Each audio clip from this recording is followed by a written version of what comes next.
আমাদের সামনের এই গড়টার ভিতরেই আছে মা ফাতেমার কলিজার টুকরা হজরত ইমাম হোসেন রাদিয়াল্লাহু আনহুর রোজা শরীফ। ওনার রোজা শরীফ যেই গড়টার ভিতরে, ওই গড়টার পাশে অনেক গভীরভাবে মাটি কাটা হইতেছে। যাই হোক, ওটা আমি দেখানোর চেষ্টা করব ভিডিওর শেষের দিকে।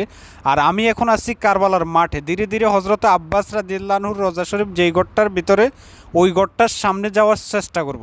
আসসালামু আলাইকুম, কি অবস্থা? সবাই কেমন আছেন? আশা করছি ভালো আছেন। আলহামদুলিল্লাহ, আল্লাহর রহমতে আমিও ভালো আছি। আবারও চলে আসলাম ইরাকের ঐতিহাসিক কারবালার নতুন আরেকটা ভিডিও নিয়ে। আশা করছি ভিডিওটা সবাই শেষ পর্যন্ত দেখবেন। আমি এই ভিডিওটা কারবালার মাঠে যখন করছিলাম রোজ শুক্রবার সকালবেলা 10টার পরে অনুমানিক ঘড়ির টাইম।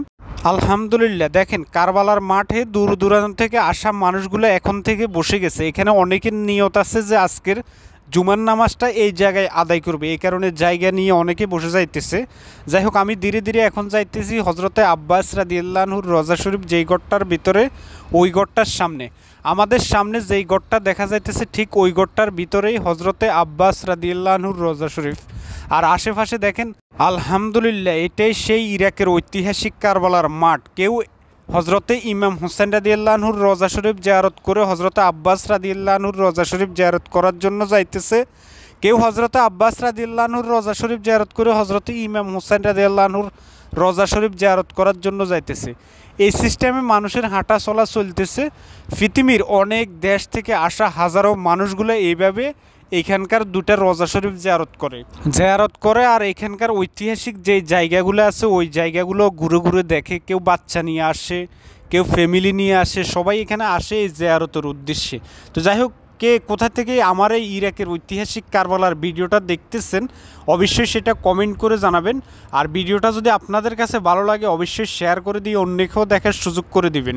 এটাই সেই গড় যেই গড়টার ভিতরে হজরতে ইমাম আব্বাস রাদিয়াল্লাহু আনহুর রোজা শরীফ আছে।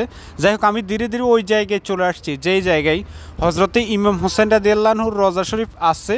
তারই পাশে অনেক গভীরভাবে মাটি কাটা হয়েছে। আমি ভিতরের দৃশ্যটা আপনাদেরকে দেখানোর চেষ্টা করতেছি।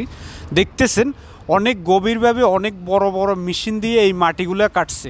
আসলে এই মাটিগুলো কাইটা কোথায় নিয়ে যাইতেছে সেটা আমার সঠিক জানা নাই। এখানে কি বিল্ডিং টিল্ডিং হবে কিনা তাও আমি জানি না। আর মাটিগুলো দেখতেছেন লাল মাটির সিস্টেম বাংলাদেশের। অনেক গভীরভাবে কারবালার এই মাটিগুলো কাটতেছে। এটাই সেই ইরাকের ঐতিহাসিক কারবালার মাটি। যারা প্রথমবার দেখতেছেন শেয়ার করে দিয়ে ভিডিওটা অন্যকেও দেখার সুযোগ করে দিবেন। তো আমি চেষ্টা করলাম আপনাদেরকে কারবালার এই ঐতিহাসিক জায়গাগুলো কিছুটা দেখানোর জন্য। আমার কথার ভিতরে বা দেখানোর ভিতরে বলার ভিতরে ভুল ত্রুটি হতে পারে, সবাই অবশ্যই ক্ষমার দৃষ্টিতে দেখবেন। তো আজকের জন্য এই পর্যন্ত, দেখা হবে ইনশাআল্লাহ কারবালার নতুন কোনো ভিডিওতে। সবাই ভালো থাকবেন, আল্লাহ হাফেজ।